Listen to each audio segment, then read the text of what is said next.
What a day! Some said, many said, that the day would never come, but here we are with a new episode of Green on the Greens, the first ever episode that we've done since Xander Schauffele became a major champion. Wow. I never thought I'd say those words. Or actually, I did think that. Many people did not, though. You thought it more than anyone else. That's for damn sure. Me and Chris Powers were the only Xander Schauffele defenders left on the planet. Everyone said he can't win, can't get it done. He's going to choke down the stretch, won't win a major. And here we are, Xander Schauffele, PGA champion. Congrats on your half major, since Valhalla doesn't count. I'm just messing with you. I'm just messing with you. We said it last week. I don't have a problem with it. Everyone was playing the same golf course, and Xander Schauffele went out and won it. So definitely hats off to you. Hats off to Xander. And it's honestly, I think it's good for you, just for your mental health, your mental well-being. Because like we talked about last week, your sports fandoms tend to not be very kind to you. So it's nice to see one pay off for you. But secondly, I think it's good for the game of golf, man. Like Xander Schauffele has been one of the best players in the world for years now. And like there was this big monkey on his back of, well, can he get it done in the big moments? Like, people dismiss the Olympics, the gold medal, and they're like, can he get it done in these moments? And he did. And he did it under pressure too. It wasn't like a runaway where no one was near him. Like he had to make a birdie on that last hole and he got it done. And that second shot he had on that approach where he had that awkward stance and awkward lie, like that was a big boy shot. That was a big boy shot he had to get there. Yeah, a lot of people complaining that it wasn't fun seeing Xander Schauffele win. A lot of people are obviously rooting for Bryson, but like in my opinion, like some people think Xander's boring, but in my opinion, what's easier to root for than a guy who has come second place so many times, has failed in big moments, and then finally rises to the occasion and gets the job done. Nothing is more electric than that. So I thought it was a great ending to the PGA Championship. Was it an easy course? Yes. But like you said, Cody, they all played the same course. And actually, in some sense, I actually think when it's an easier course, it might actually open the field more than a harder course would. Yeah. More guys can win on courses like that than maybe they can at tough courses. So in some sense, maybe it's a major and a half. Maybe it's more than one major. How about that? I won't go that far, but I'll give you the full one for sure, which I know some people aren't going to be willing to do. And it does give me hope. I hope Xander gives other people hope, people who root for bad sports teams and athletes who can't win, because the Xander win proves that, hey, someday maybe my Maple Leafs will win a Stanley Cup. Maybe the Falcons will win a Super Bowl. It gives us tortured fan bases maybe just a little bit of hope that the athletes we cheer for can finally overcome adversity and win a big one. Absolutely. It's absolutely possible. And also to the people pushing, but like saying what you just mentioned about, Xander's not fun. Like he's not a fun winner. He doesn't like spark much excitement. How do you feel about Scotty Scheffler? Scotty Scheffler is the most milquetoast person I've ever seen in my entire life until he got arrested. Of course, now he's a felon, but gives him a lot of street cred. But I do think that like, generally, like Scotty Scheffler is not an exciting golfer to watch. Like his press conferences are not interesting. Like he doesn't give you anything insight. So like the only thing that makes Scotty Scheffler interesting is how dominant he's been. Right. Whereas like Xander Schauffele has been basically number 2 behind him this entire year, or in terms of like the metrics and what we're looking at. And so the fact that we're going to penalize Xander for that, but not penalize Scotty for that feels a little backwards to me.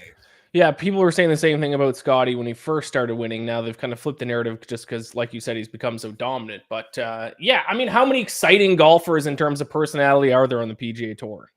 Not many. So like if you're going to root for guys simply based on how exciting you think their personalities are, you're choosing from a pretty small group of golfers. Who would you have? I guess Victor is kind of fun. Jordan Spieth. If you want to go live, then Bryson. That's why a lot of people were cheering for him this past weekend. But the pool of golfers you're rooting for is small. There's not very many electric personalities in the world of professional golf. No, like maybe like Tom Kim. Some people like Tom Kim's personality, but I mean, yeah, you're right. It is a small pool. Like golf inherently is not an exciting sport. Like it's not fast paced. It's not. Right. You don't have opportunities for, your Anthony Edwards type moments where you're just out there talking like relentless trash. Like that just doesn't happen. So yes, this week, Charles Schwab Challenge. Let's move on to this week. Actually, we will fully recap because you did hit a winner as well. Actually, probably the best week of Green on the Green since we rebooted it this season. Because we had two guys who kind of went down to the wire. You had a top 10 pick on Bryson DeChambeau for the show, but you also had a Note Right pick on him. So one of us was going to win Note Right winner, regardless of what happened there at the end. I also hit Alex Noren plus 320 for top 20. That ended up being relatively easy. I think he finished top 10, I think. T8, I think. T8, I think that's what I thought. Plus 320 went on him top 20. And then obviously Xander Schauffele 14-1. Closest to the win, Cody. We might be in dormy territory. With Keegan Bradley, really I've taken a 10-3 lead and closest to the win. It's a bloodbath. You are close to the win pick. Sepp Straka, I believe, missed the cut by a stroke. He did indeed. Yep. So let's move on to what's that? It was quite tough. That's all I said. Let's move on to the Charles Schwab Challenge at Colonial. Basically, my takeaway from this course is accuracy, specifically off the tee. It is, you don't need to be a long driver. This is a course you can target the shorter but more accurate hitters. You got to hit fairways, you got to hit greens, and that's basically what this event is. A lot of like veteran golfers have won this event over the year, a lot of older guys. So I didn't even look. Is old man Cooch in the field here this week? Maybe he should have been my close to the win pick.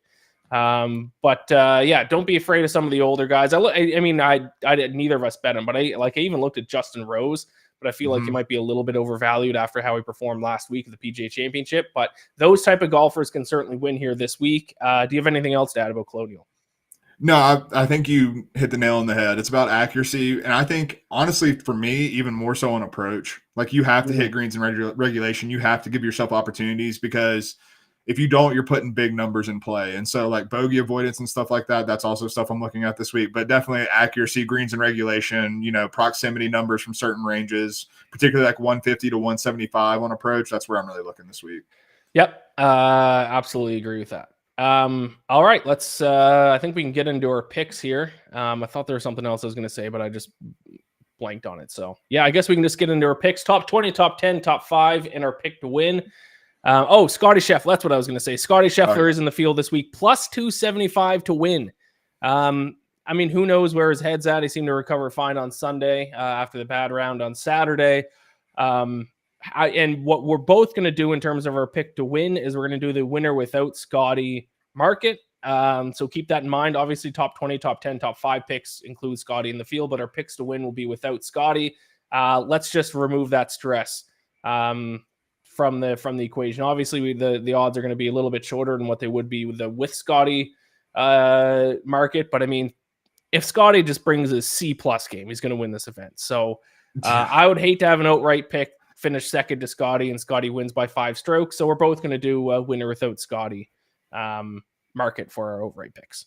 Yeah, he's kind of broken the betting market a little bit. Like, it's truly absurd. And I mean, I'm surprised he's playing this week, if I'm being honest. Not even because of the arrest and all the legal trouble and whatnot, because apparently they're not dropping the charges, which just seems bogus. But I mean, he just had a son, and like, he's still just out here grinding at the Charles Schwab Challenge. Like, what are we doing? Yeah, he likes this course. He's played in it now 4 years in a row. 3rd place last year, 2nd place in 2022, and it is Texas. He generally likes to play these Texas-based events. So, Scotty in the field, like I said, plus 275 at BetMGM right now. So the massive favorite this week. All right, let's get into it. Pick to finish in the top 20, Cody.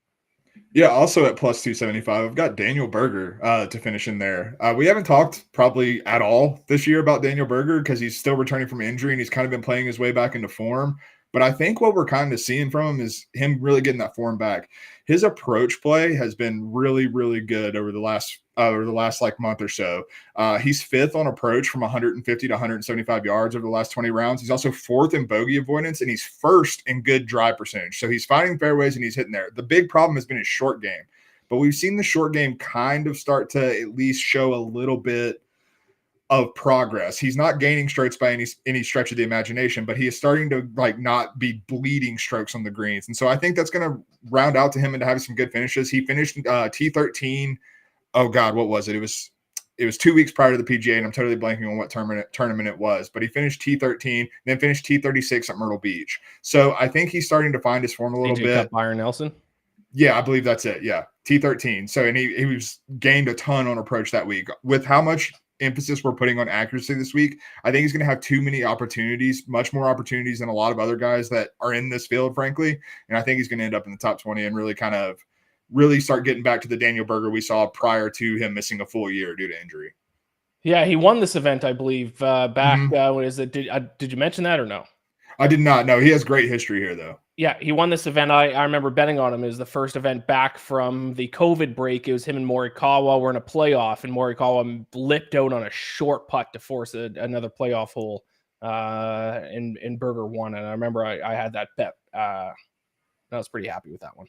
And great T20 and T23 the 2 years after that, and obviously he didn't play last year because he was out hurt. But yeah, I mean, great history here. All right, my top 20 pick plus 240 odds. I'm going to go with JT Poston. I'm typically obviously going to be sticking with more accurate drivers and guys who don't have distance off the tee and hope they take advantage of a good course fit here. JT Poston certainly fits that bill. He's not long off the tee whatsoever, but he's generally very accurate off the tee. I believe he is seventh on the PGA Tour in driving accuracy this season. He's hot and cold, though, so hopefully we can catch him on a good week here, because I mean, like, T30 at the Masters is actually pretty good placing for the Masters for him. T5 at RBC Heritage, but then T60 at the Wells Fargo, and then missed cut of the PGA Championship. But to be fair, Quail Hollow and Valhalla are nightmare course fits for JT Poston. So I'm willing to forgive how he placed in those two events. Harbor Town's obviously a little bit more of a closer comparison to Colonial. And then he also finished T10 back at the Genesis too. So he's had some good events this season. And he's certainly accurate off the tee. We need his approach play to kind of get dialed in. At RBC Heritage is a short game that really saved him. We need his irons to kind of get dialed in, but we're not asking too much from him here. Top 20 in a relatively weak field. I like that bet for Poston. Oh, and also he does have a 10th place finish here. Missed the cut the past couple of years, but I think it is a 10th place finish here back in that 2020, the first event back from COVID. So at least he's shown he can play well at this course. Yeah, JT Poston's one of those guys that's just, for me, is super hard to bet on. I've done it many times, but he's super hard to bet on because he's just, I feel like there's never consistency with him. It's like you said, hot and cold. But I mean, if he's in form, particularly with his approach play, this is a perfect place for him. So I think it's worth the risk for sure. All right, let's move on to top 10. You're going with a guy who was kind of a surprise name near the top of the leaderboard through the first few rounds of the PGA Championship. Yeah, Mark Hubbard at plus 550 for a top 10. I think those odds are ridiculous for how well he's been playing. He ended up T26 after he faded on the weekend of the PGA Championship. That's what happens when you put Mark Hubbard in contention at a major. I don't think I'm reading too much into that. But he's been a guy who has just caught my eye for a while. He's gained strokes ball striking in 4 of his last 5 measured events, and he's top 20 in proximity on approaches from 125 to 175 yards over the last 20 rounds. That's very key at Colonial, like I've already said. And he's also accurate with the driver, top 20 in good drive percentage over those last 20 rounds. I'm a slave to the stats, and the stats I like. His putter has killed him in a lot of events, but this season he has gained strokes putting on bent grass, which is what we're going to be putting on this week. So I think that when you get a surface that he has putted well on so far this year, with how he's played on approach last week and throughout this entire season, really, I think he's going to be in real contention for a course that suits his game. Homeless Hubs. That's my guy. All right. For my top 10 pick, I'm going to go with a guy who, when I think accuracy, both greens and regulation and off the tee, this is the guy who comes to mind for me. I'm going to go with Aaron Rai, top 10 plus 450. Extremely accurate off the tee. One of the more accurate drivers of the golf ball. Actually, if I can bring up, he ranks 10th in driving accuracy. Very good at hitting greens and regulation. And he's been in pretty decent form as well. CJ Cup Byron Nelson a few weeks ago, T4, T23 to Zurich. I forget who he played with, but T23 there. Obviously, T39 the PGA Championship, which for a major event field at a course that does not fit his style of play whatsoever because he's not long off the tee. T39 is actually a pretty promising finish for Aaron Rai. Yeah.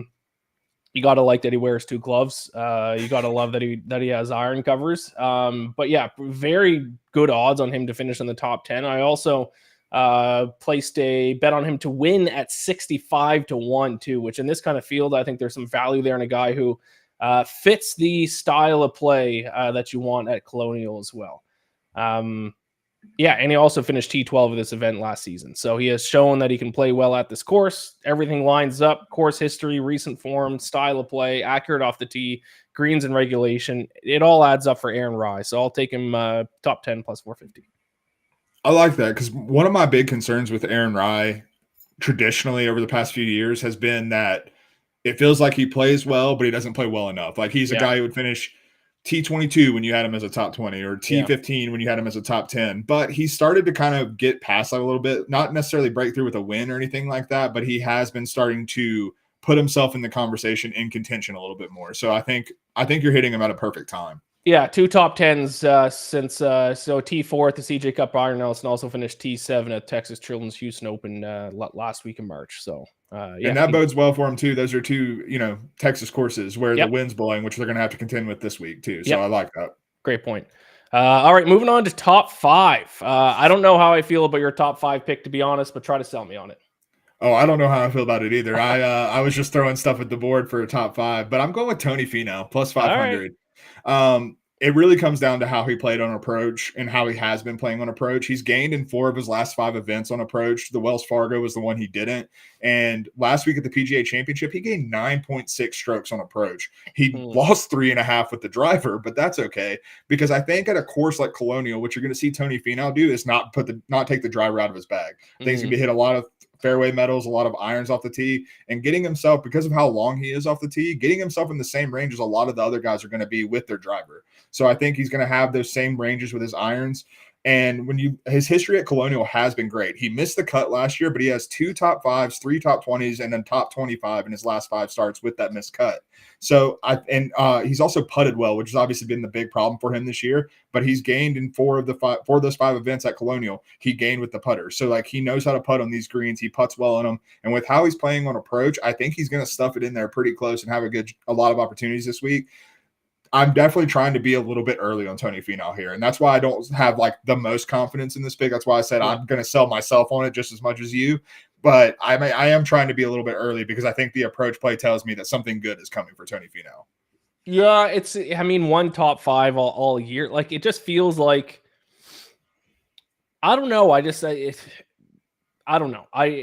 When I watch Tony Finau, I don't see a guy who's like 100% dialed in, both physically and psychologically. It feels like he's just kind of going through the motions, and he's just all fine with finishing like 30th in the standings this year. Yeah. But I mean, I get it. I'm not going to push back too hard. Yeah. This is my least strong feeling, but I always like to try and be early on some guys every now and then when I see a spot, and the way he's trending, particularly with his approach play. That's why he's here at this top 5 pick. Yeah, I mean, you're not picking him to win. You just need him top 5. So, I won't argue too much, especially with the strength of this field.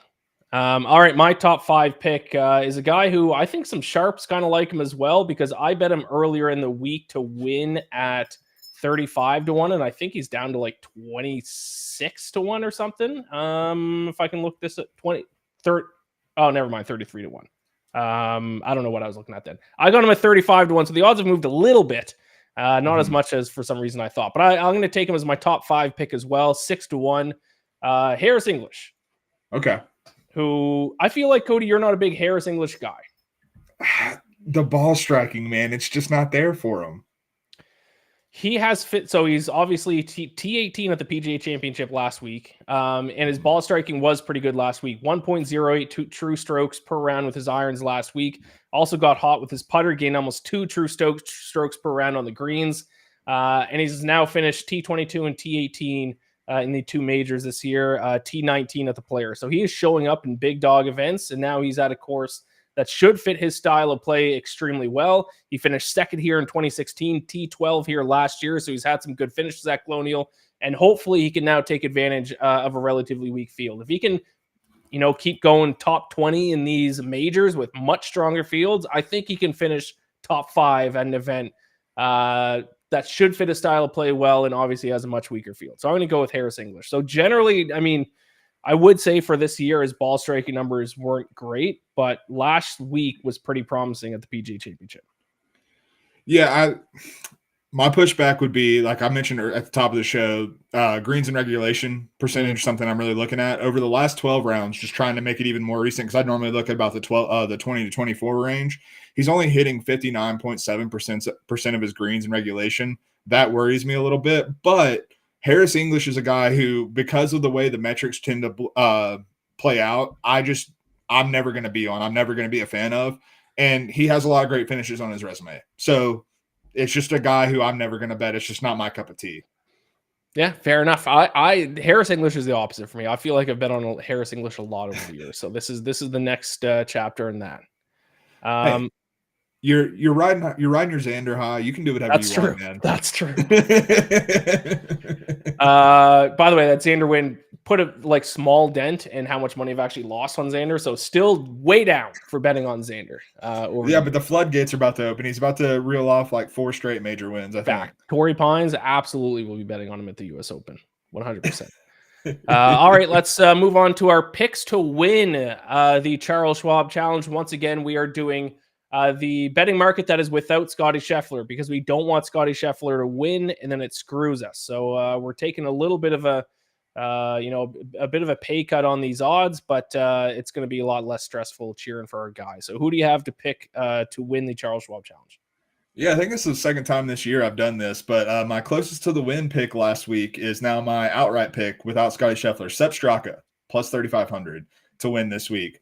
Frankly, Sepp Straka was a bad pick last week, as most of my closest to the win have been, because we see the record 10 to 3, not going well for me. But this is much more the type of course where Sepp Straka thrives. He's a short, accurate hitter off the tee. Yep. He hits all the right approach ranges, and he's top 30 in bogey avoidance over the last 20 rounds.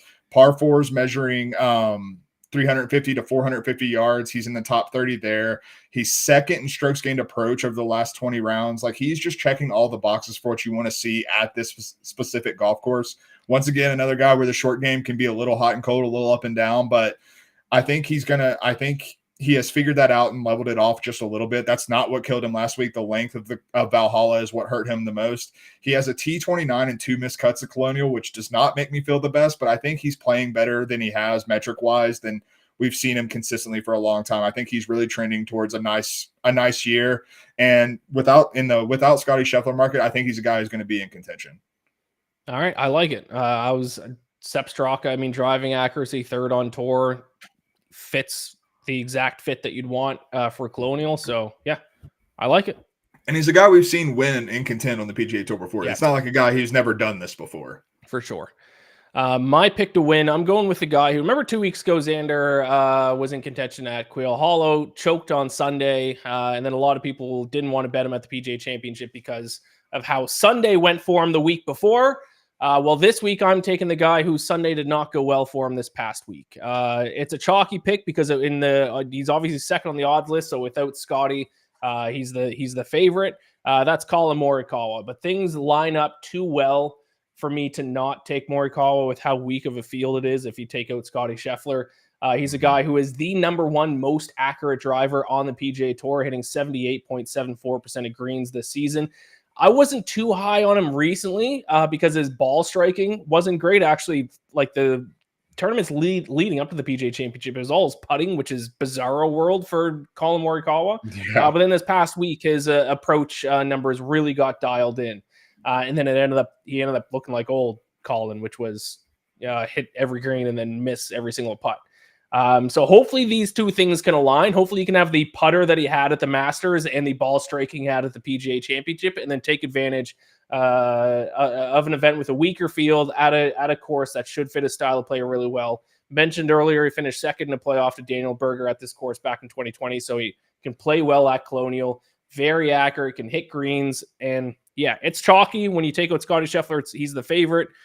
But I can't look past Colin Morikawa. I think with this kind of field, especially with how he played last week, I think he might even beat Scotty. If you do bet the Scotty included market. I mean, I think Morikawa is the only guy who has the firepower to really compete with Scotty if he brings his A game.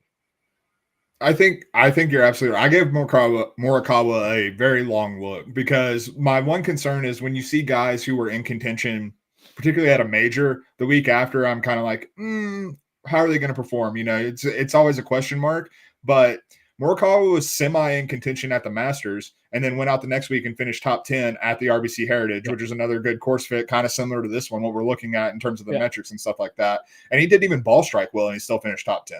Like I'm pretty sure he lost like 3 strokes on approach that week. So like if he can continue, like I'm pretty sure the PGA Championship was one of his best ball striking weeks of the year so far. Like his ball striking numbers have not been there. So if he even like falls back a little bit off that pace, he's still going to be a great fit at this place. And if he can not bleed strokes with the short game like he did at the PGA, particularly on Sunday, I do think he's definitely going to be in the mix. We're doing that, like you said, we're doing this without Scotty, but I think he could be in the mix with Scotty, frankly. Yeah. T3 at the Masters, solo 9th at RBC, T23 at the Zurich, and he was paired with who was he paired with at the Zurich? Oh, that's a great question. Was it Michael Kim? No, that's not right. T16 at the Wells Fargo, and then T4 last week. So 5 very good starts, and he was paired with someone who's like not as good as Morikawa. Like I'm pretty sure Morikawa like dragged this team to T23. Kurt Kitayama. So yeah, he was clearly the better of the 2 golfers in that one and kind of carried the load. So 5 straight very good events for Morikawa. Like I said before, his ball striking numbers weren't good enough for me to want to bet him heading into the PGA. And actually, the PGA is not really, or Valhalla wasn't really a great course fit for him. And he still had a chance to win there on Sunday. So I'll take Morikawa without Scotty at 10-1 for my pick to win without Scotty. I like it.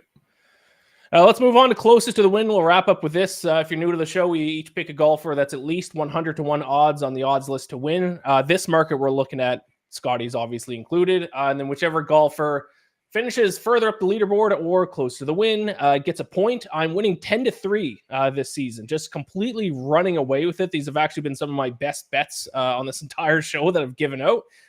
So if you want to take these and, you know, maybe if they're cheap options for a DFS lineup, or if you want to bet them top 20 or top 40, whatever way you want to do it, this is just kind of a way for us to talk about some long shots. So if you want to make a miracle comeback here and pull a 28-3 on me, Cody, you got to start winning now. I think I'm going to. All right, let's hear. Who are you taking this week? We're going with Grayson Sigg, who I will go ahead and tell you, I have a little sprinkle on outright at 150-1. Wow, I have a bet on him to finish top 20. I'm actually really high on Grayson Sigg this week. Okay. He has been playing particularly well. Over the last 20 rounds in this field, he ranks 8th in strokes gained approach, 5th in bogey avoidance, and 8th in good drive percentage. He's also 11th in scoring on par 4s from 400 to 450 yards. He's missed the cut twice at Colonial in the past 2 years, but in his last 2 stroke play starts coming into this event, he has a T9 and T13. So they were off-field events, I will say that, but this isn't like not an off-field event. Like, yes, it's very top-heavy, but once you get down to like the mid-range, there's not a whole lot of heavy hitters. And I think Grayson Sigg, the way he's playing on approach, the way he's an accurate driver, I think he's top 30 over the last 20 rounds in driving accuracy. Like, he fits the mold for what you're looking for here, and he's been finishing well in these off-field events. I think he's going to show up big this week, and I have him, like I said, I have a top 20 bet on him and a little sprinkle and an outright as well. It's interesting that you went close to the win for him, because we've both had long shots that we liked in the past, and we usually use those for our top 20 pick. But you're saying Grayson Sigg, you're going to use him for close to the win. I guess he needs something to try to make a comeback on me. I was about to say I'm down 10-3, and I have to do something here. All right, my close to the win pick, and usually I like diving into numbers really deeply. My strategy for close to the win all season has just been like go off like one thing, and then other than that, it's got a gut feeling, and it's been working for some reason. Which, you know, maybe I need to rethink my entire betting strategy in every single sport. So I'm just going to keep going with that. I'm going to go with a guy who is one of the more accurate drivers on the PGA Tour. He's 20th in driving accuracy. That's kind of the stat I'm narrowing in on this week. I'm going to go Nate Lashley at 150-1. Has had some solid finishes this year. T13 at the Players, T21 at the Texas Children's Houston Open, T39 Valero, solo 38th at Zurich. Don't know who he was paired up with, but So he's had some solid finishes. He's very, very accurate off the tee. Not long, but that's not going to hurt him this week. And he has at times shown that he's been a good ball striker. Now, he did miss the cut at the CJ Cup Byron Nelson a couple weeks ago, which is concerning, obviously. But just the accuracy off the tee is enough kind of for me to back him here. How has he done at this event in the past? Did I look that up? No, he's missed the cut 3 of the past 4 years here. Not great. But hey, T32 that 1 year though. Yep. But this has been my strategy for closer to the win, and it's working. Like, focus in on one stat, look at a guy who's good in it, and then fire away at a guy 100-1 odds or longer, and it's working. So I'm gonna keep riding this train. I'll go Nate Lashley. So on DraftKings for DFS purposes, those 2 guys are 69 for Grayson Sig, 6,900 for Grayson Sig, and 6,800 for Nate Lashley. And I'm looking at both of their statistical profiles over the last 20 rounds. It's like the exact same profile. They do the exact same things well and the exact same things poorly. So it's very much like the Spider-Man meme with our closest to the win picks this week. I'm going to fill out a DFS lineup right after the show, and I'm going to put both of them in it. Hell yeah. That's straight cash. And then just put Scotty Scheffler in at the top. Yep. Yeah. All right. That is our show. What events next week? Because the U.S. Open's only a few weeks away. It's not long between the PGA and the U.S. Open. It's your National Open. Oh, is Canadian Open next week? Wow, it is. Look at that. Canadian Open next week.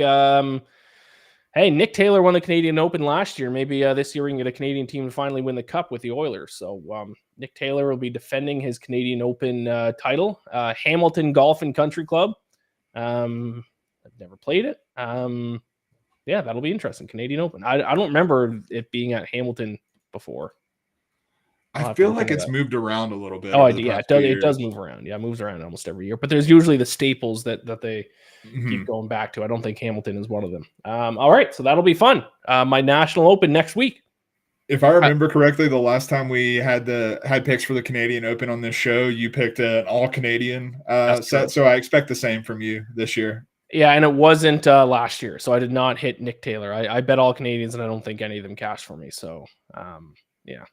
So maybe I'll do that again this year, though. We'll see. All right, any final thoughts?